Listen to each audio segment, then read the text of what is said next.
Joe McDonough back again for my MMA news, joined by Anthony Birchak, who will be fighting on April 17th.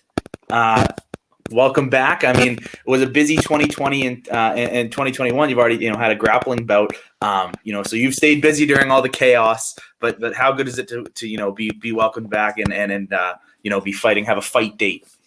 Oh, dude, like one of the things that kept me going was just the amount of super fights that I was able to get with jiu-jitsu, and for those that don't know me, I was in the UFC, 2013 to 2016, and then, I spent a little bit of time outside of the promotion, testing my free agency and stuff like that, and it's just been super difficult for me to get back to the UFC. So now that I'm here, man, I'm ready to go.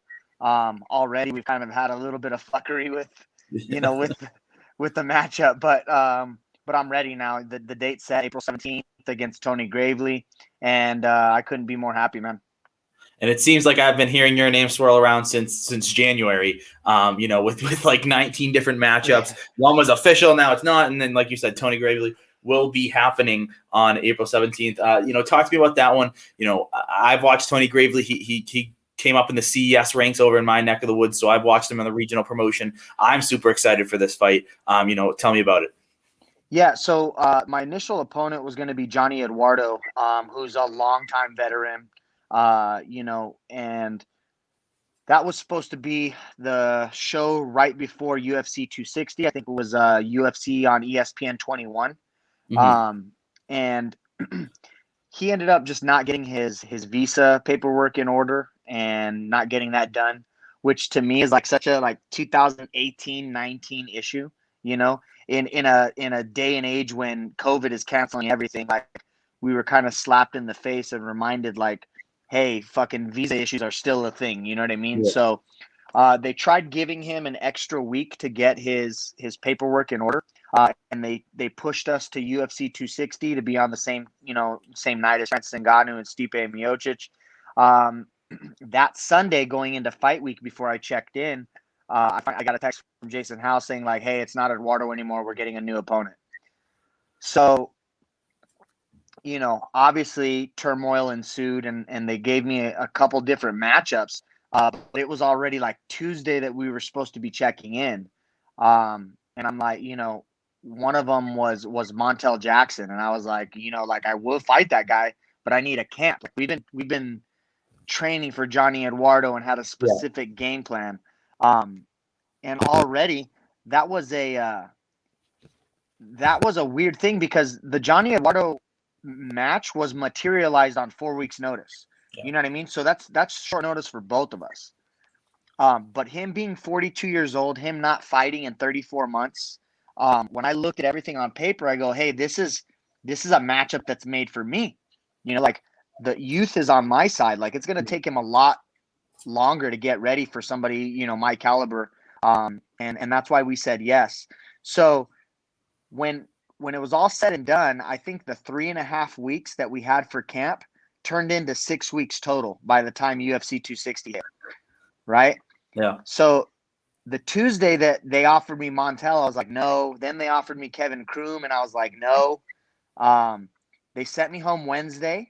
I got back to Tucson. I taught classes Wednesday, Thursday, Friday. I hung out with my kids and family Saturday and Sunday. Sunday night, they go, hey, you're back in the saddle. Like, I need you back in Vegas. And that was the Tony Gravely match. So when I think about Tony, versus Johnny Eduardo, it's like they are both stylistically great for me.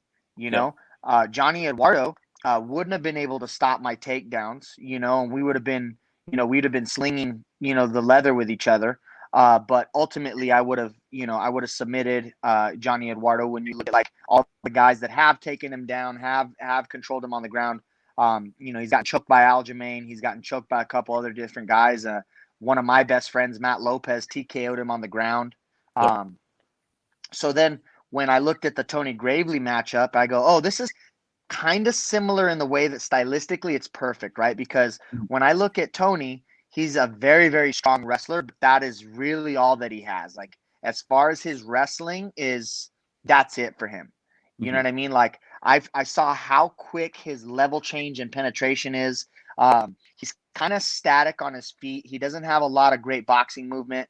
And I think I'll be able to pick him apart and, kind of exploit some of the things that I've seen, me and my coaches have seen. And then you look at who he's fought and lost to. He's got a great record. 20-6 is an amazing record. The 6 guys that he's fought, I consider to be my level caliber guys. You know what I mean? Like Patchy Mix and Antonio, what's his name? Ricky Bandejas, Yep. Brett Johns, guys like that. Merab Davishvili.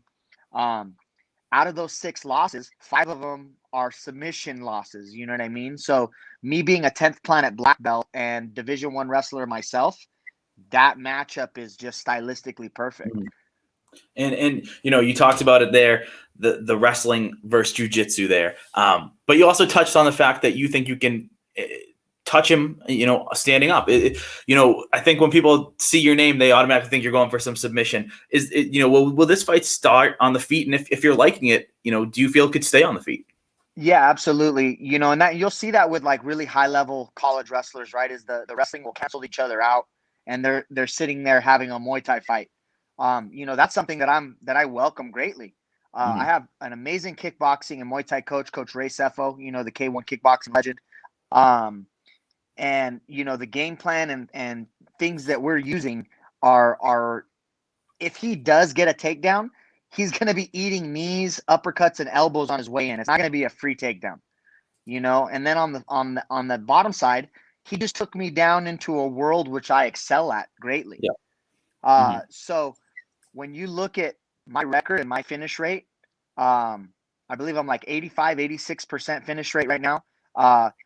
I'm damn near neck and neck with how many knockouts and TKOs I have versus how many submission finishes I have. So if he wants to keep it standing, yeah, let's go. If he wants to try and take me down and put me on the ground, yeah, let's go. You know what I mean? The only thing that I see different is like, us wrestling each other. Like, how is that going to go? Where's the clinch going to go? How is the level change going to go? Because he's significantly shorter than me. So I'm going to have to change a much more drastic level to get underneath him, unless it's, something that is kind of in a scramble. Mm-hmm. And do you feel that this might be a must win? Like you said, you were in the UFC 2013 to 2016. It's been a hard road to get back. You're back now, but 2 losses in a row. Do you feel that this is a must win? Yeah, man. Every fight in the UFC is a must win, right? So like when I lost to Ian Entwistle at home in Phoenix, my next fight was against Joe Soto, who reminds me a lot of Tony Gravely. You know what I mean? And great wrestler. The only thing is like Joe Soto is probably one of the best black belts I've ever rolled with at my weight class. And, his jiu-jitsu is dangerous. So I know if I did take Joe Soto down or if he took me down, I'm much more in danger of getting submitted, But yes, this fight is me with my back against the wall, fighting for a contract once again. Mm-hmm. And not only are you a UFC contender, you're also a gym owner. I mean, talk to me about, first off, being a gym owner in 2021. The world is the world, and also just kind of having both and juggling them. Yeah, I actually just got off the phone with one of my fighters who's making his pro debut, and he was supposed to make it for April 18th, which is the day after me, right? Day after, and yeah. I was already talking to the UFC travel agents about flying me directly from Vegas to Houston so that I could be there at 6 a.m, get him woken up, shaken out, wrap his hands, and get another win. So that's what it's like. It's like nonstop shit, you know what I mean? But, during the pandemic and during all these times where a lot of gym owners had, some adversity and some real problems, I was very blessed, man. And we stayed open and we continued to persevere. Even though we were supposed to be shut down, I put black plastic on the front windows, had people coming in through the back door. And it was apparent early on to me that I had to do right by, the military veterans that I have that have PTSD.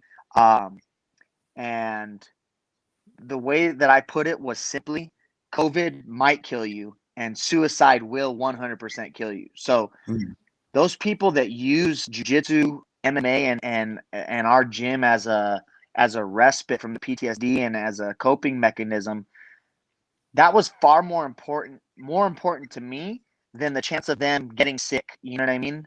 Mm-hmm. And a lot of people can call me an asshole, inconsiderate, whatever. If you want to do any contact tracing at my gym, out of the 200 members that I have, 10 of them got sick, right? Mm-hmm. Those 10 are frontline healthcare workers, police officers, airport workers, and a couple military people, right? They didn't get sick at the gym. They got sick at their jobs. Yep. So when everyone's like, oh, you're really irresponsible and you're really this and you're really that, I go, you know what, man? If I found out one of my members committed suicide due to them being locked down and separated from their collective, that would have been far more damaging than them getting sick and getting over it in 4 days like I did. You know what I mean? Yep. And I know I'm not, like, I sound insensitive because, you know, like it hit me for 2 days. I lost my sense of smell and taste for 2 days, and then I was back on my feet. Yeah. You know, I still continued with the 10 to 14 day quarantine just to make sure. And then after 10 days, I was back in the gym teaching. Yeah.